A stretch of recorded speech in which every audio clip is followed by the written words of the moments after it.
You ever have a moment where the whole world seems to freeze and you just know, deep down, things will never be the same after this? Yeah, that was the morning Sergeant Marcus Hayes slammed his M4 rifle down so hard on the concrete that every single recruit at Fort Benning flinched except for one, standing out there in the heavy Georgia air, almost too small for her own boots. The sun was barely up, sweat already running down our backs, but you could feel something different in the air like static before a storm. Hayes, all 6'3" and mean as a pit bull, fixed his glare on her and barked, "Mitchell, who the hell do you think you are correcting my stance?" And just like that, 30 pairs of eyes locked onto Anna Mitchell, who didn't flinch, didn't even blink, just stood there, ponytail tight, hands at her sides as if this was nothing new. Let me back up, as Anna looked like someone who'd wandered into boot camp by accident, swimming in a uniform 2 sizes too big, her blonde hair pulled back so neat it could have been regulation for a ballet. She never talked back, never showed off, just quietly did her job, and yet you could see Hayes had it out for her. Maybe it was because she didn't break under the constant barrage. Hayes loved breaking people. But that morning, you could feel it today was going to be different, like the air right before lightning hits. If you've ever been underestimated, if you've ever watched someone just assume you'd crumble only to have their jaw drop when you didn't tire, you know what I mean. Those are the moments that stick with you, that rewrite your story in one brutal, beautiful instant. So Hayes lines us up, hands out our rifles, and when he gets to Anna, he doesn't just hand her a gun, hands her a joke. This thing is duct taped together, the stock's cracked, sights bent, probably pulled from the reject pile for this exact purpose. Special rifle for our special little soldier. He sneers, and some of the recruits laugh, but you can tell nobody feels good about it. Anna takes the rifle without a word, but something in her changes just for a second. You can see it in the way she runs her hands over the metal, the way she checks the chamber, smooth and practiced like she's done this 1,000 times in some other life. You ever watch a pro at work, see them do something so fast and so fluid you almost miss it? That was Anna in that moment. Now, Hayes lines us up the firing line, makes a show of picking on Anna, first show everyone how it's done, princess. There's this hush over the range as she settles in a prone, the rest of us holding our breath, waiting for her to fail. And then crack, crack, crack 5 shots, steady as a metronome. Check target. Hayes barks, expecting to see a disaster. But the range officer just blinks and says all 5, dead center, same hole. The whole place goes silent. Hayes calls it luck because what else can he say?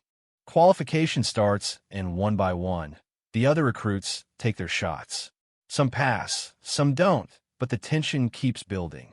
Anna waits her turn, sitting absolutely still, hands occasionally fiddling with a compression wrap on her wrist. It's nothing, right? Just a nervous habit. Except now and then, you see a flash of an emblem 5 interlocking rings, just for a split second before she tugs her sleeve down. Maybe that means something, maybe it doesn't. Finally, it's her turn.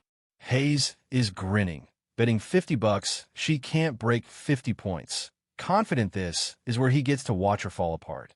Anna loads up, moves to the line, then you notice something wild.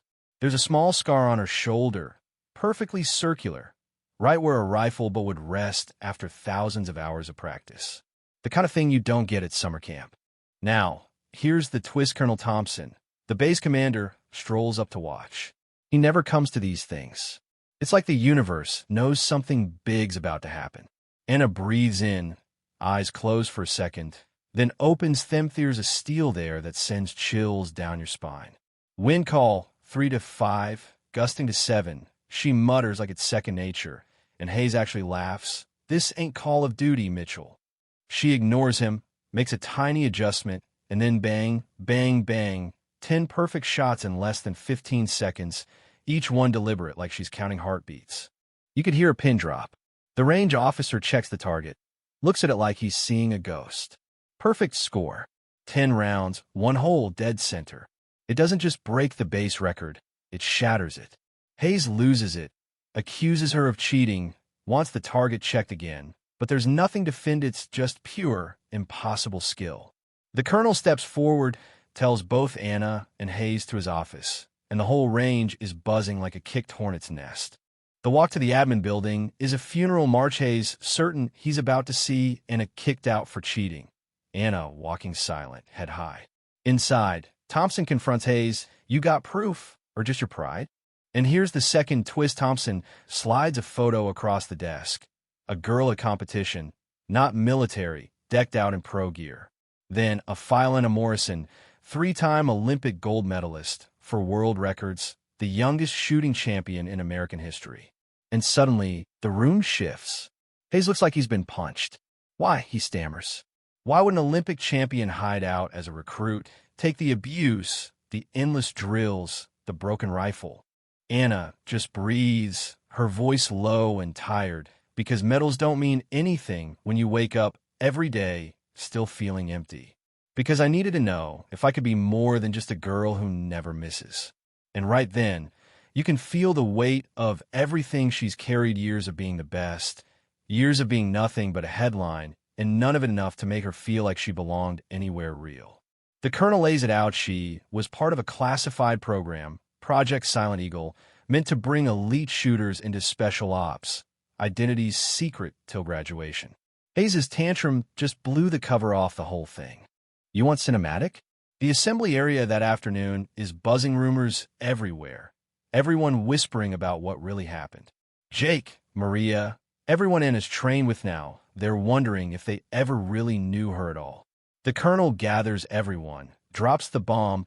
Private Mitchell is really Anna Morrison, Olympic champion.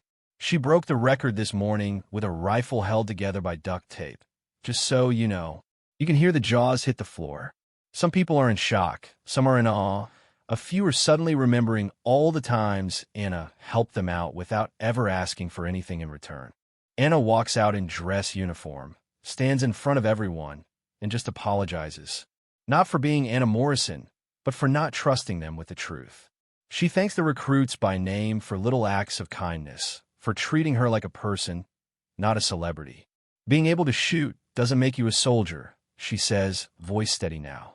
These past months taught me more about courage and dedication than 20 years of competition ever could. There's a moment there surreal, so raw you almost forget where you are. Hayes steps forward, admits he was wrong, apologizes not just for the morning, but for every day he pushed her, every slight, every insult. That rifle I gave you, he says, it hasn't been maintained in 2 years. Most snipers couldn't hit a barn door with it. You made art out of it. Anna smiles, says every weapon's got a personality, you just gotta listen. Thompson dismisses the recruits. Training resumes tomorrow at dawn. As the crowd breaks up, Jake and Maria find Anna. Maria tells her that her little sister wants to be just like her. Anna tells her the real competition isn't on the range, it's finding something worth doing, something that matters, something that fills the emptiness the medals never could. Fame doesn't give your life meaning, she says. Being the best isn't about never missing a shot, it's about helping others find their aim. 6 months later, Anna's back on the range, this time as an instructor for the Army Marksmanship Unit. Guess who's there beside her? Hayes, yeah, that Hayes. Now, he's got her old, busted-up rifle mounted on the wall in his office. Plaque underneath says, never underestimate. Every time he feels himself judging a recruit by appearances, he looks at that rifle and remembers the lesson Anna taught him. As the sun sets over the range, Anna looks out at a new batch of recruits. Her voice calm but strong.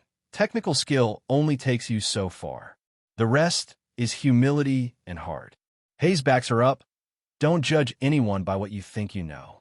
And you get the sense these two, once locked in a battle of pride and assumptions, have both come out better for it. So what's the real takeaway here? Maybe it's that real strength doesn't always announce itself. Sometimes it's the quiet one in the back, the one everyone overlooks, who ends up changing everything. Maybe it's that respect isn't earned with medals, but with the way you carry yourself when no one's watching. Or maybe, just maybe, it's that the greatest victories aren't on the range or the scoreboard, but in the moments you help someone else find their shot.